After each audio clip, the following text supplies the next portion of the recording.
Bonjour à tous, on se retrouve aujourd'hui dans une nouvelle vidéo depuis le Camino Frances plus précisément.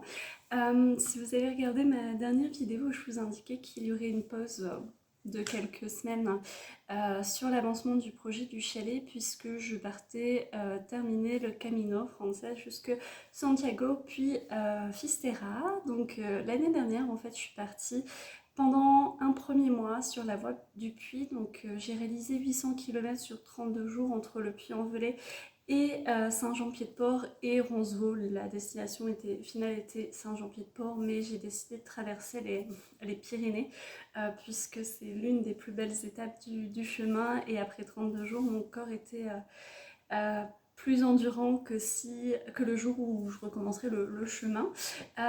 Et après ça, je suis partie sur le Camino Frances, donc qui repart de Roncevaux jusque Santiago, donc Saint-Jacques-de-Compostelle, c'est la même chose.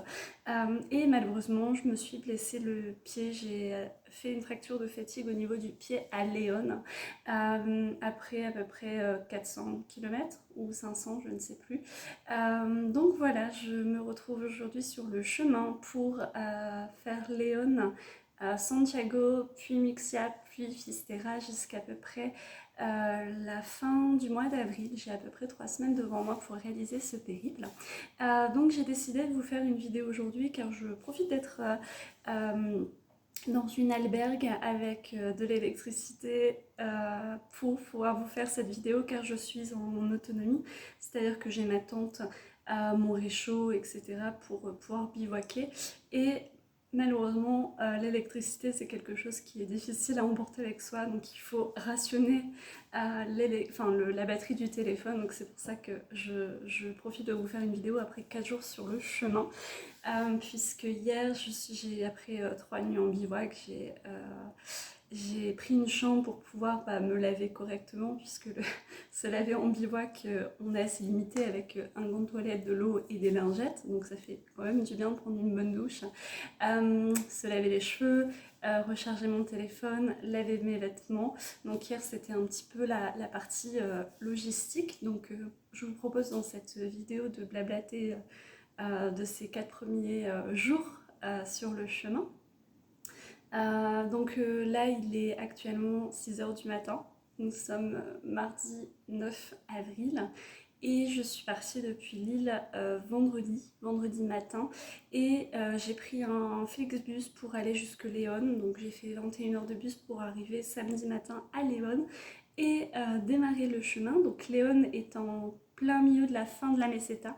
Donc Léon en elle-même, c'est une très jolie ville. Par contre, la partie qui arrive juste après n'est pas très jolie, pas très plaisante, puisque on longe une autoroute.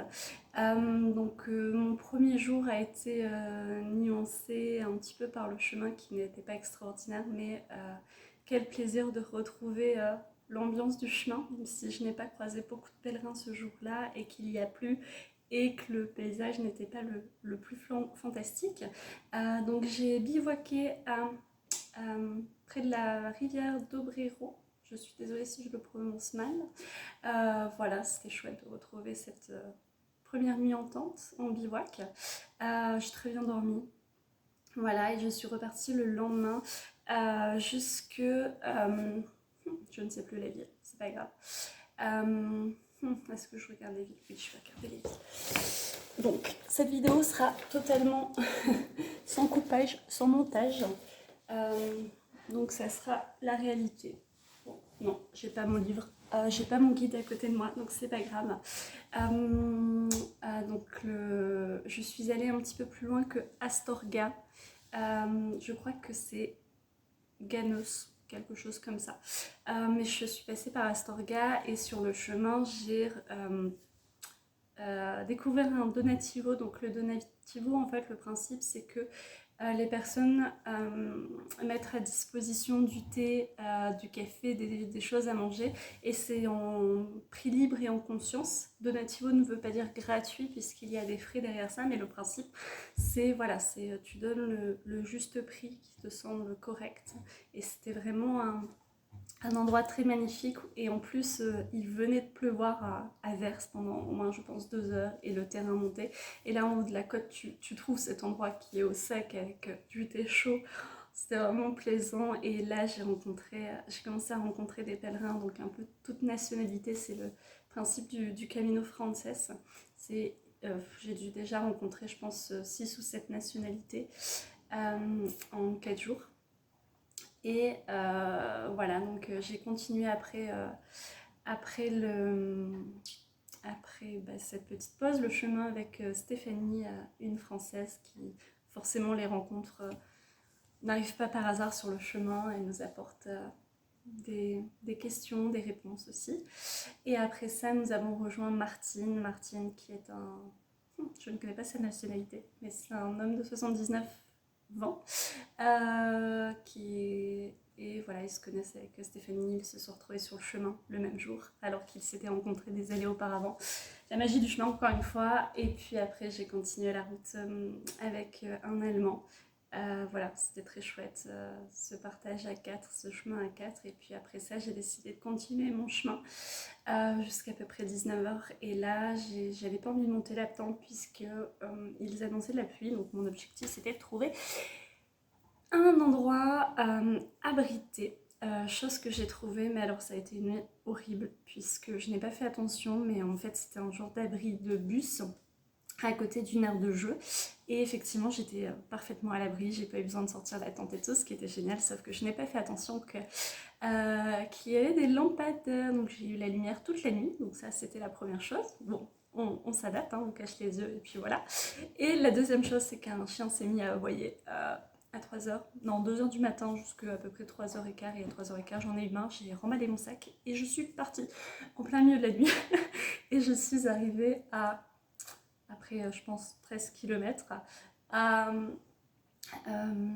Rabaya del Camino à 7h30 je pense, sous la pluie, et là j'ai décidé de faire ma pause puisqu'ils annonçaient toute la journée de la pluie. Donc voilà, je me suis fait un petit thé sous un arrêt de bus à 6h30, 7h du matin. C'était chouette, c'était chouette. Et là, je repars en forme après, après une bonne nuit de repos, dans un lit, après une bonne douche. C'est avec le bivouac qu'on reprend vraiment le plaisir du quotidien. C'est ça aussi la magie du chemin. Et le chemin m'a déjà beaucoup apporté. Que ce soit en termes de rencontres, mais aussi en termes de leçons, puisqu'il m'apprend à ralentir dans la vie, je pense, mais aussi ralentir sur mon chemin. Je voulais garder le même rythme que celui que j'avais eu l'année dernière sur le Camino, enfin sur la voie du Puy. Et là, je sens bien que mon corps est fatigué suite à l'année que je viens de passer. Et mon sac fait quand même 13 kilos sans la nourriture et l'eau, donc ce qui me fait arriver à peu près à 16 kilos avec l'eau et la nourriture. Et j'ai eu des ampoules, voilà, au même endroit que l'année dernière, et ma cheville gauche me fait mal. Donc c'est soit je ralentis, soit je continue comme ça, mais je pense que je devrais arrêter plus loin, donc je vais prendre soin de mon corps, ralentir. J'hésite à malheureusement renvoyer ma tente pour dire de soulager un peu ma cheville et garder que mon matelas et essayer de trouver des endroits abrités ou des albergues, parce que les albergues sont vraiment pas chers en Espagne, c'est entre 7 et 15 euros maximum, et ça me permettrait peut-être de faire un chemin un peu différent de l'année dernière, voilà, de goûter à l'univers espagnol un petit peu plus que ce que je fais déjà là. Voilà, c'était un petit peu les blablas du Camino. N'hésitez pas à me dire en commentaire si ça vous intéresse, par exemple, que je vous parle du fait de bivouaquer seule quand on est une femme, ce que contient mon sac, comment se préparer au Camino. Voilà, je pense que je vais essayer de prendre plusieurs fois la caméra comme ça tout au long de mon chemin pour blablater et échanger avec vous. Ça sera pas régulier, ça dépendra de mes posts, ça dépendra de mon énergie, de mon envie. Voilà, je vous quitte ici, je vais aller prendre un zumo de naranja, un jus d'orange fraîchement pressé espagnol. C'est délicieux. D'ailleurs, c'est vraiment pas cher. Donc je vous quitte là-dessus, je vous souhaite une belle journée. Il est 7h, non, il doit être un petit peu plus tôt, 6h30. Et moi, je vais attaquer mon chemin jusque El Cruz del Ferro. Donc c'est un point qui est très connu sur le chemin. On y dépose un caillou. La tradition veut qu'on prenne un caillou à la porte de chez soi et qu'on y dépose, on mette dans ce caillou tous nos péchés ou tout notre colère ou toute notre peur et qu'on le dépose à la Clos del Ferro après avoir cheminé et oui, qu'on dépose pour une renaissance en quelque sorte. Donc moi j'ai des petits cailloux dans mon sac que j'ai amassés sur mes chemins. Ça va me soulager un petit peu le sac, c'est pas très lourd en vrai, mais voilà, chaque caillou a une symbolique pour moi ou pour quelqu'un qui partage mon entourage. Voilà. Donc je vous quitte là-dessus, je vous souhaite une belle journée et buon camino pour les pèlerins qui sont actuellement sur un chemin.